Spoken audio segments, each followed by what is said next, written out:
Puluhan rumah warga di Jalan Laya, Kelurahan Ladong, Kecamatan Bontoala, Makassar terbakar. Awalnya, api muncul dari salah satu rumah warga yang kemudian merembet ke rumah lain yang ada di sekitarnya.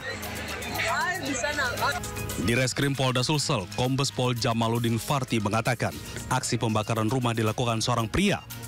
Pria tersebut membakar rumah mertuanya setelah istrinya diduga berselingkuh dengan pria lain. Setelah mengetahui pelaku, polisi langsung bergerak. Polisi menangkap pelaku MR di Jalan Muhammad Yamin Baru, Kecamatan Makassar.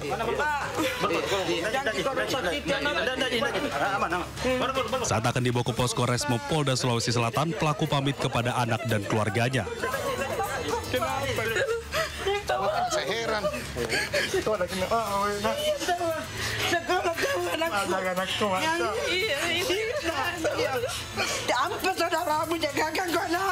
Hasil interogasi awal, pelaku MR awalnya membakar sampah plastik di depan rumah mertuanya.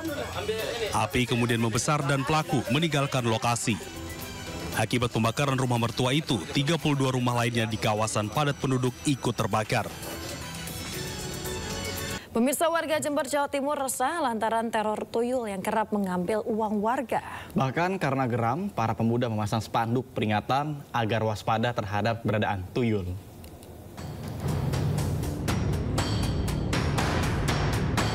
Warga desa Dukuh Mencek, Kecamatan Sukorambi, Jember, Jawa Timur digegerkan dengan isu kemunculan tuyul sebab warga kehilangan uang.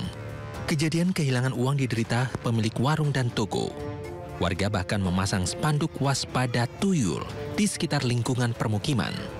Salah satu korban terpaksa mengganti uang milik warga sebesar Rp50.000 dan Rp100.000 yang dikelolanya karena hilang secara misterius. Ya takut Pak, kalau ada uang nanti hilang, tidak belanja saya Pak. Lama udah Pak. Saya yang sering hilang, Uangnya orang nanti Pak. Aduh. Ya nomborin kok Pak, kok tak laku. Berapa Bu? Hilang berapa Bu? Ya satu harinya itu hilang 100. Memang ada beberapa warga itu yang merasa kehilangan uang.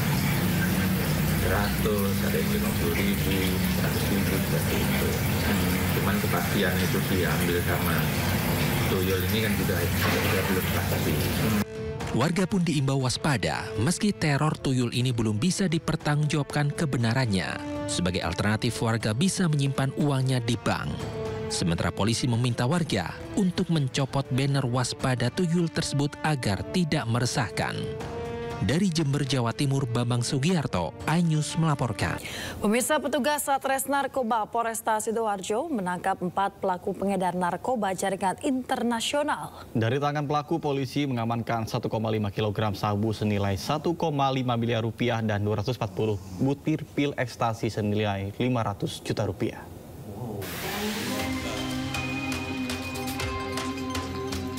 Upaya mengungkap jaringan pengedar narkoba jenis sabu dan ekstasi terus dilakukan jajaran Reserse Narkoba Polresta Sidoarjo.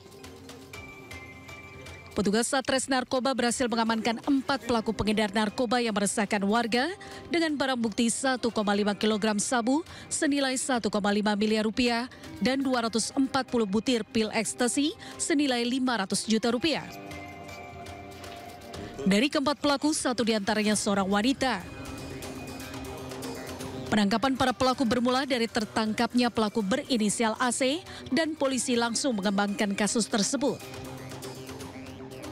Peredarannya sendiri selain menyasar ke pemakaian narkoba di Sidoarjo, pelaku juga mengedarkan narkoba jenis sabu dan pil ekstasi ini di wilayah Jember dan Banyuwangi. Sementara pemasok narkoba yang diduga berasal dari Malaysia ini hingga kini masih dalam pengejaran polisi. Setelah dilakukan penangkapan, kemudian pemeriksaan, modus operandi merupakan modus operandi baru, melakukan penjualan ataupun pengiriman melalui mikrotuk. Jadi sudah dilakukan juga penyitaan mikrotubnya, jadi penjualannya nanti menggunakan mikrotuk. Untuk kepentingan pemeriksaan lebih lanjut, saat ini keempat pelaku pengedar narkoba diamankan di sel tahanan Polresta Sidoarjo. Berikut barang bukti yang diamankan dari para pelaku. Dari Sidoarjo, Jawa Timur, Pramono Putra, iNews melaporkan. Pemirsa, seorang pekerja pendulang intan di kawasan Desa Pumpung, Kota Banjarbaru, Kalimantan Selatan tertimbun longsor. Hingga kini tim gabungan masih melakukan pencarian terhadap korban.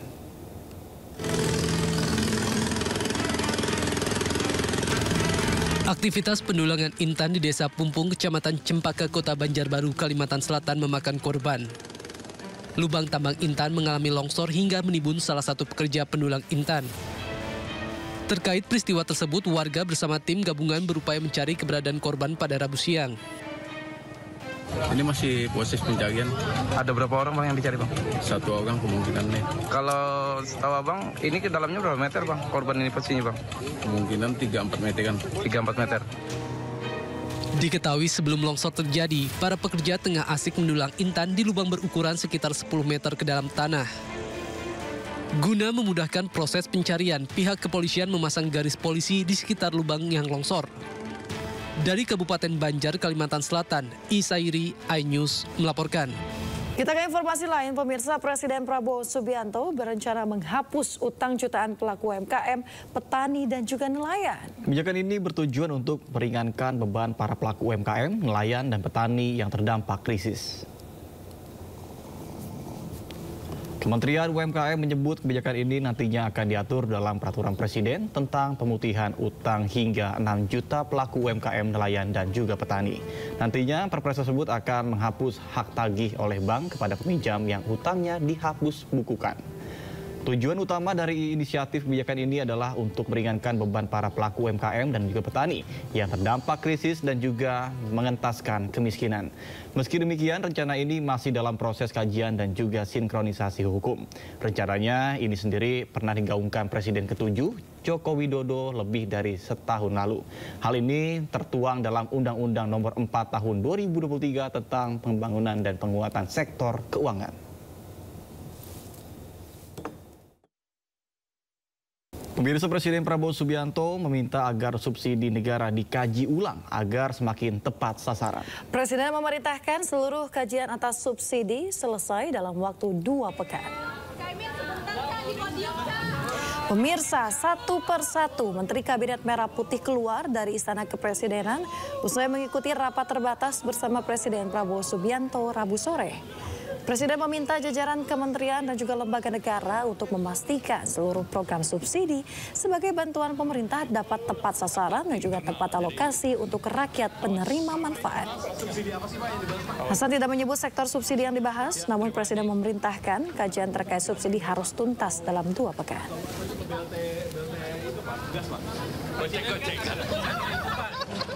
Arahan Presiden supaya dikaji, dipertajam mengenai subsidi supaya lebih tepat sasaran, tepat penerima dan tepat alokasinya. Iya, sekarang lagi mempertajam data-data supaya masyarakat yang menerima itu tepat. Jadi tidak ada lagi subsidi yang salah sasaran gitu. Jadi tepat sasaran subsidinya ke orang sekarang kan gitu. Ada perubahan? Masih dikaji ya. Perintah beliau dalam waktu 2 minggu ini. Pemirsa, Menteri Koordinator Bidang Infrastruktur dan Pembangunan Kewilayahan Agus Harimurti Yudhoyono berkunjung ke Gedung Kementerian Perhubungan. Kunjungan ini merupakan rapat kerja dengan jajaran Kementerian Perhubungan untuk membahas program kerja 100 hari, diantaranya proyek infrastruktur yang terkait dengan konektivitas mobilisasi masyarakat. Menteri Koordinator Bidang Infrastruktur dan juga Pembangunan Kewilayahan Agus Harimurti Yudhoyono menghadiri pertemuan dengan Menteri Perhubungan Budi Purwagandi beserta dengan jajarannya. Dalam pertemuan ini dilakukan pembahasan beberapa proyek infrastruktur yang juga terkait dengan konektivitas mobilisasi masyarakat agar dapat segera diresmikan dan dapat dimanfaatkan oleh masyarakat. Program penyelesaian proyek infrastruktur konektivitas ini menjadi bagian dari program kerja 100 hari Kementerian Koordinator Bidang Infrastruktur dan juga Pembangunan Kewilayahan dan Kementerian Perhubungan. Kami juga membahas beberapa program 100 hari kerja yang bisa dikatakan sebagai target jangka pendek. Ada beberapa proyek infrastruktur terkait dengan konektivitas lagi, ya, transportasi baik itu di darat, laut, udara maupun elemen dari perkereta apian yang menjadi sendi-sendi utama dari perhubungan di Indonesia saat ini. Dalam upaya meningkatkan kualitas gizi masyarakat, pemerintah mengalokasikan anggaran sebesar 71 triliun rupiah untuk program pemulihan gizi nasional. Anggaran ini diharapkan dapat memberikan dampak positif terhadap kesehatan masyarakat, khususnya anak-anak dalam menyongsong Indonesia Emas. Pemirsa, dari total anggaran 71 triliun rupiah,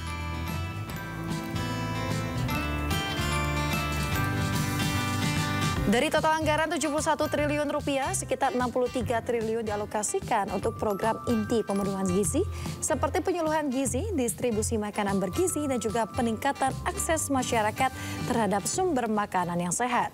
Program ini bertujuan untuk mengurangi angka stunting dan juga meningkatkan status gizi pada anak secara keseluruhan. Pemerintah juga menyiapkan 7 triliun untuk program dukungan manajemen yang digunakan untuk memperkuat infrastruktur pengelolaan program, termasuk pelatihan tenaga kesehatan, penyediaan alat pemantau gizi, dan sistem informasi untuk memantau perkembangan program secara real time. Badan Gizi 71 triliun itu terdiri dari program pemenuhan gizi nasional itu ada 63 triliun 356 miliar 823 juta 500 ribu rupiah, tapi juga ada program dukungan manajemennya, ya, itu 7 triliun 433 miliar 176 juta 500 ribu rupiah. Diduga sopir dalam kondisi mengantuk, sebuah minibus berpenumpang 5 orang terjun ke jurang sedalam 5 meter di Kecamatan Simbang, Kabupaten Maros, Sulawesi Selatan. Ya, akibatnya sopir dan satu penumpang mengalami patah tulang. Mengantuk. Sebuah minibus berpenumpang 5 orang dalam kondisi terbalik terjun ke jurang sedalam 5 meter di Kecamatan Simbang, Kabupaten Maros, Sulawesi Selatan. Kondisi minibus ringsek usai terguling ke jurang. Diketahui 5 penumpang dan sopir selamat. Namun sopir mengalami patah tulang dan dilarikan ke rumah sakit terdekat. Sementara 4 penumpang lainnya hanya mengalami luka ringan. Diketahui kecelakaan ini berawal ketika minibus bergerak dari arah Kabupaten Bode menuju Kota Makassar. Namun diduga sopir dalam kondisi mengantuk hingga hilang kendali saat menikung mengakibatkan minibus terjun ke jurang. 6 sama supir. Itu gimana kondisi mereka, Pak? Ya, ada yang patah, ada yang luka ringan. Tapi semuanya selamat ya, Pak? Iya, selamat. Oh, dia dari mana mau ke mana itu, Pak? Dari Bone katanya mau ke Makassar. Oh, sekarang ada di mana semua, Pak, korbannya ini? Di puskesmas kayaknya. Kalau sopir di Polres. Tidak ada korban jiwa dalam peristiwa laka lantas ini. Kasus ini pun telah ditangani unit laka lantas Polres Maros. Dari Kabupaten Maros, Sulawesi Selatan, Wahyu Ruslan, iNews melaporkan. Pemirsa, selanjutnya kami akan mengajak Anda untuk mengetahui pantauan arus lalu lintas hari ini di sejumlah wilayah melalui pantauan CCTV Korlantas Polri. Dan kini kita akan bergabung dengan Brigadir Cici di studio NTMC Polri.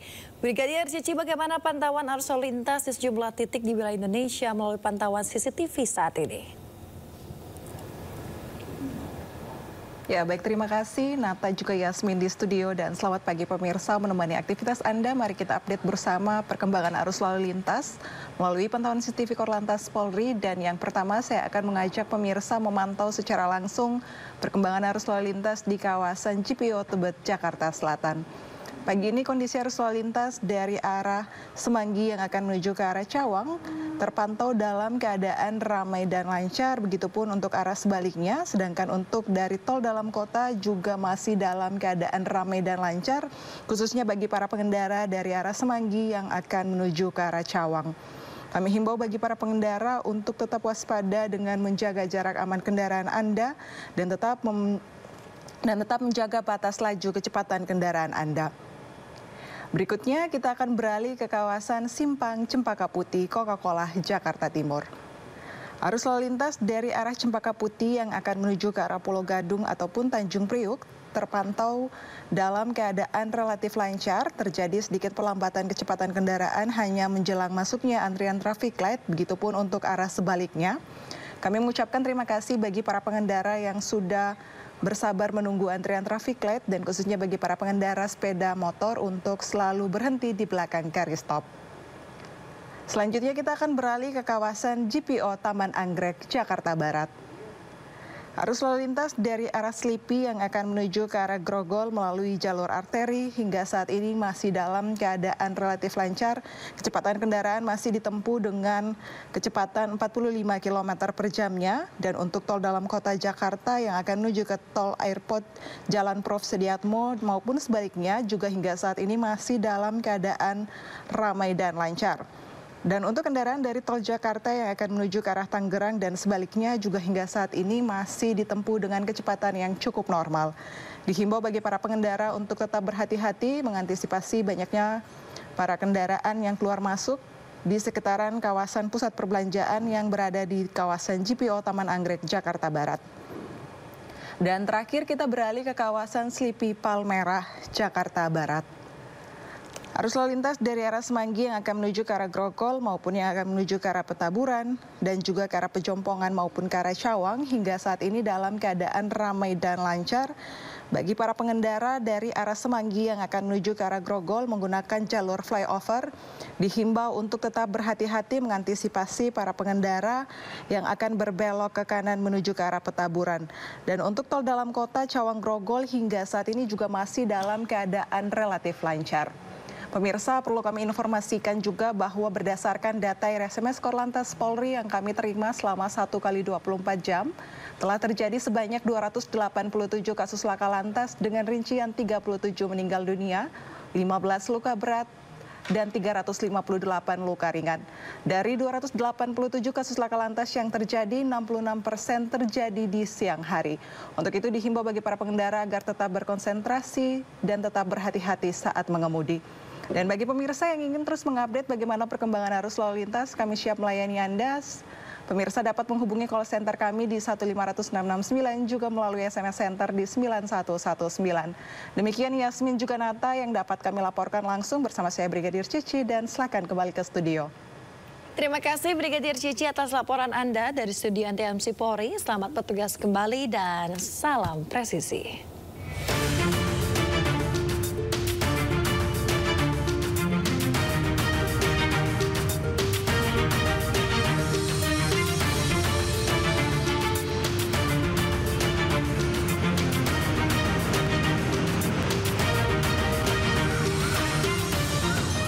Calon Gubernur DKI Jakarta nomor urut 3 Pramono Anung berdiskusi dengan pemuda Islam di wilayah Condet, Jakarta Timur. Ya, dalam diskusi tersebut pemirsa, Pramono berjanji untuk menyediakan internet gratis di setiap masjid guna mendukung kegiatan para pemuda.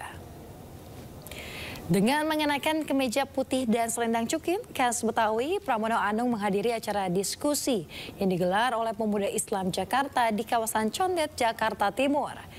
Dalam acara ini, Pramono Anung mengungkapkan salah satu program prioritasnya sebagai calon gubernur Jakarta nomor urut 3 bersama Rano Karno. Jika terpilih, Pramono akan mendorong produktivitas kaum muda, termasuk menyediakan internet gratis di setiap masjid dan juga pelatihan konten digital untuk menekan angka pengangguran di Jakarta.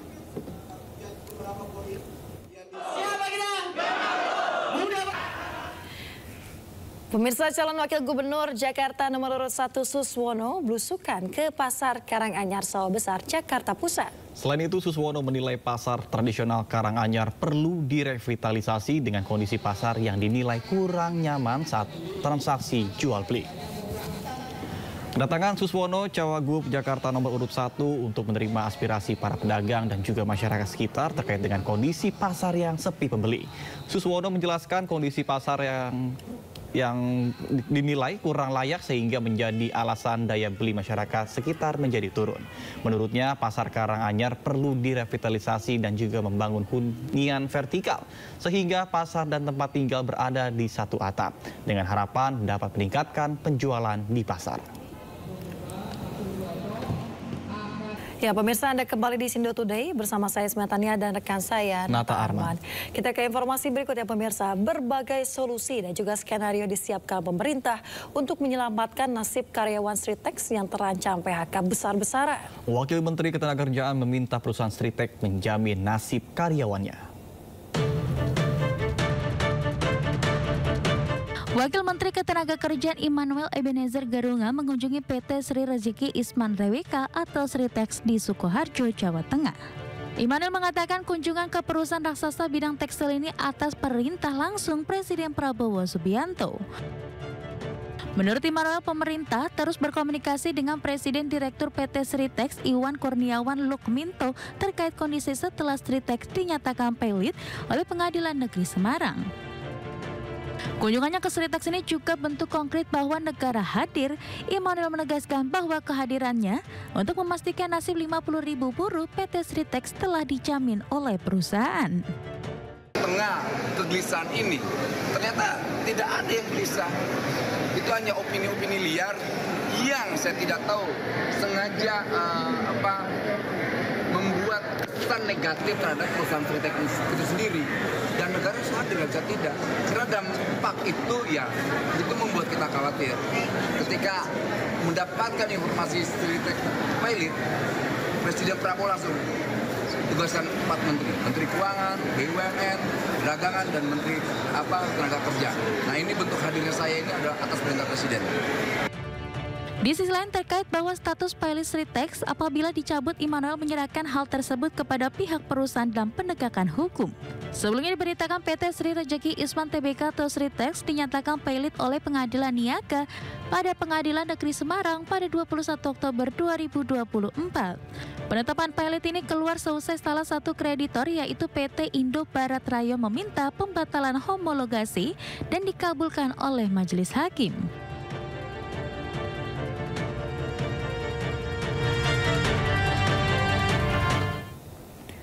Masih terkait Sritex, pemirsa, Kementerian Perindustrian menyiapkan 2 skenario penyelamatan untuk mencegah PHK massal. Sementara itu, Komisaris Utama PT Sritex Iwan Setiawan Lukminto menegaskan operasional perusahaan masih berjalan normal meskipun dinyatakan pilot.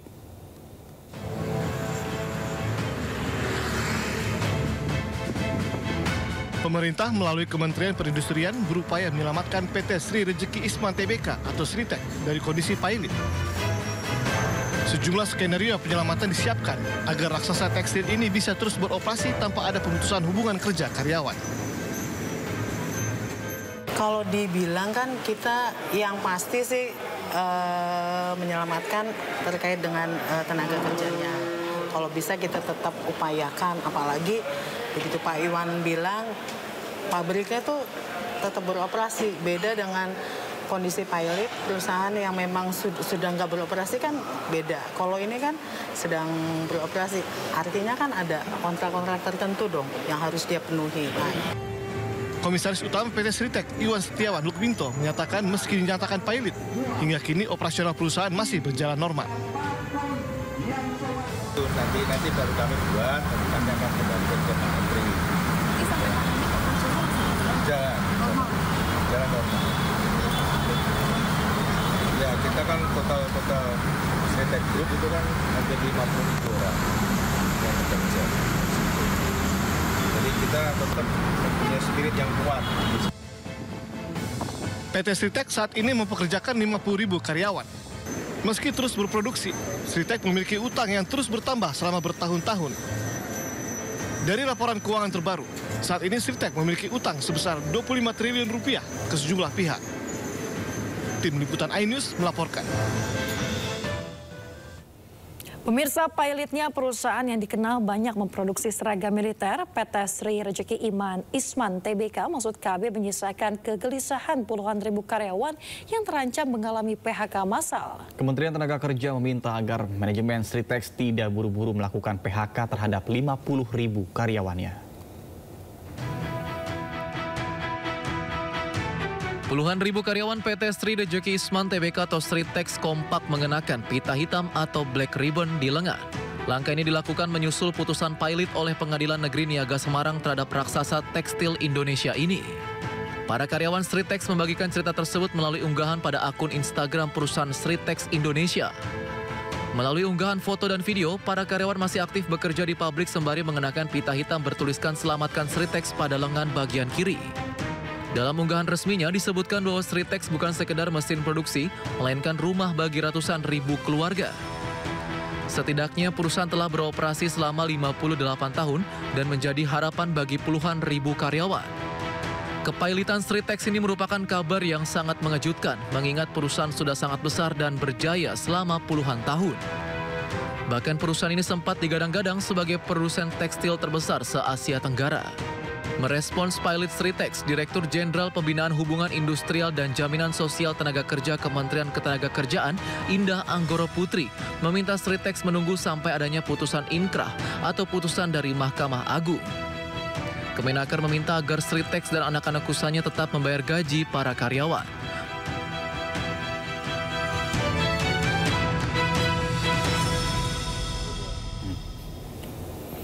Pemirsa, Menteri Ketenagakerjaan Yasirli bersama wakilnya Immanuel Ebenezer kemarin mengikuti rapat perdana bersama Komisi 9 DPR RI. Salah satu isu yang dibahas adalah permasalahan PT Sritex.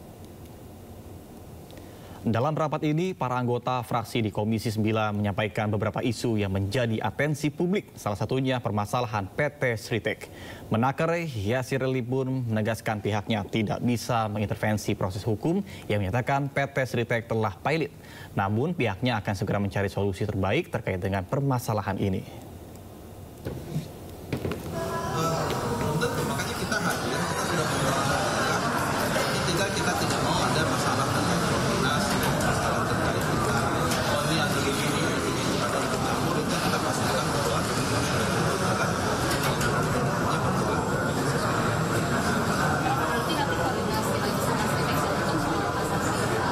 kalau kasasi kan sudah berjalan. Nanti kan sekarang kan kalau kita dengar dari Pak Menko kan artinya kurator. Artinya kurator dikelola oleh kurator. Kita ingin memastikan bahwa fungsi karena memang itu harus berjalan. Itu kan semuanya itu nanti harus kurator ya. Fungsi harus berjalan. Kemudian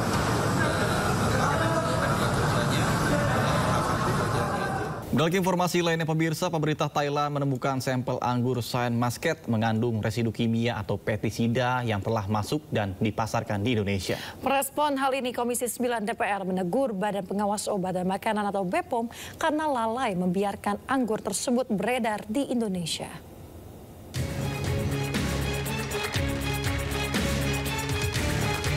Anggur Shine Muscat menuai perhatian masyarakat usai pemerintah Thailand menemukan residu zat kimia berbahaya dari anggur tersebut. Anggur impor ini telah beredar di pasar Indonesia. Anggota Komisi 9 DPR RI menegur Badan Pengawas Obat dan Makanan atau BPOM yang dinilai lalai membiarkan anggur Shine Muscat beredar di Indonesia. Meski demikian, BPOM menyebut belum ada temuan atau laporan terkait temuan residu zat kimia pada anggur Shine Muscat di pasar Indonesia. BPOM pun segera melakukan koordinasi dengan Badan Karantina Kementerian Pertanian. Kalau saya menyarankan BPOM turun bersama-sama dengan pihak karantina imigrasi, ya turun cek kalau benar anggur ini berbahaya ya tarik, buang, musnahkan, nggak boleh diedarkan. Itu jalan satu-satunya. Kalau nggak, ya saya kira sama aja mereka membahayakan rakyat Indonesia. Gitu. Anggur ini seharusnya kan hubungannya dengan Kementerian Pertanian. Kami bertindak kalau memang sudah masuk ke pasar Indonesia, tetapi kami akan berkoordinasi secara ketat dengan badan karantina. Jenis residu pestisida jika dikonsumsi masyarakat dapat meningkatkan resiko penyakit, mulai dari kanker, kerusakan hati, dan berbagai penyakit lainnya. Dari Jakarta, Abdul Aziz, Nadifa, iNews melaporkan.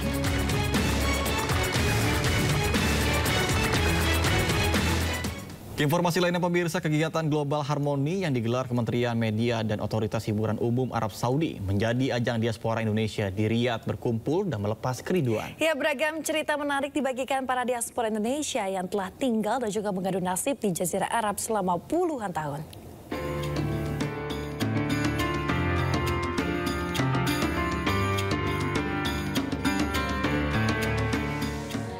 Nama saya Mutia Sahlan Basir. Kerja di Riyadh, di Haiswedi, nggak seperti di Riyadh. Di sana cuman 3 bulan, nggak betah karena tidak seperti di Riyadh. Jadi akhirnya pulang ke Indonesia. balik lagi, akhirnya saya di Riyadh sampai sekarang ini.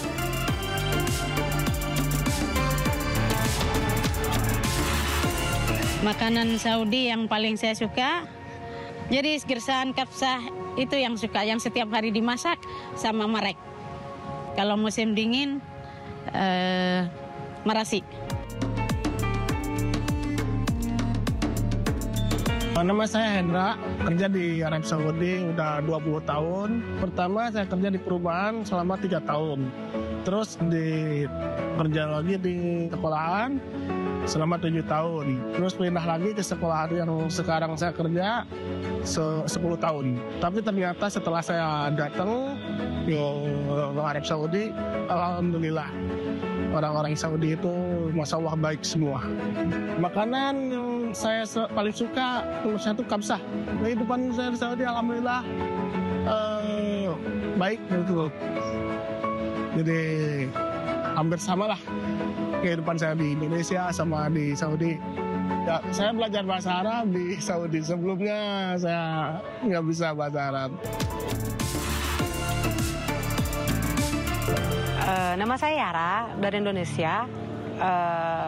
Saya di sini hidup bersama keluarga, saudara, sama suami juga. Saya di sini udah 20 tahun juga, bareng sama keluarga juga di sini. Di Saudi ini Masya Allah.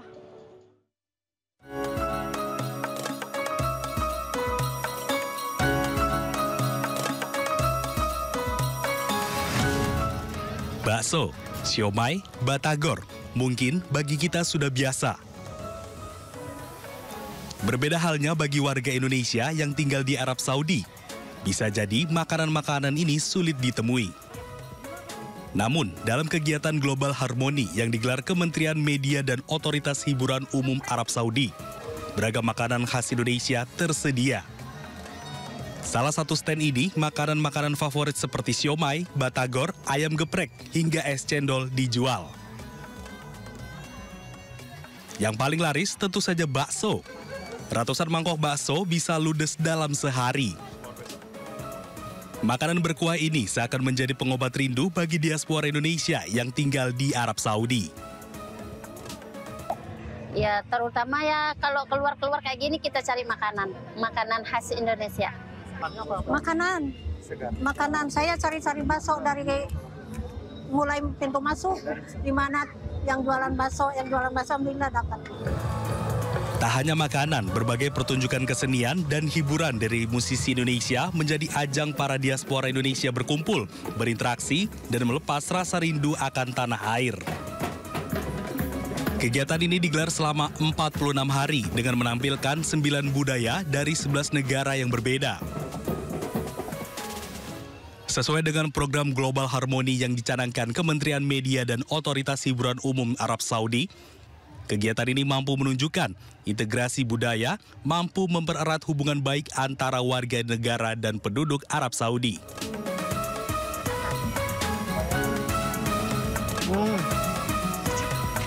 Sumpah ya, saya baru beberapa hari aja di Riyadh, udah kangen makanan Indonesia, rasain makanan Indonesia, langsung kangen lagi sama kampung halaman. Gimana orang-orang yang udah bertahun-tahun di sini, jarang ketemu makanan Indonesia, dan ketemu makanan kayak gini, pasti kangen banget. Dari Riyadh, Arab Saudi, Priyamana Tenaya, iNews melaporkan.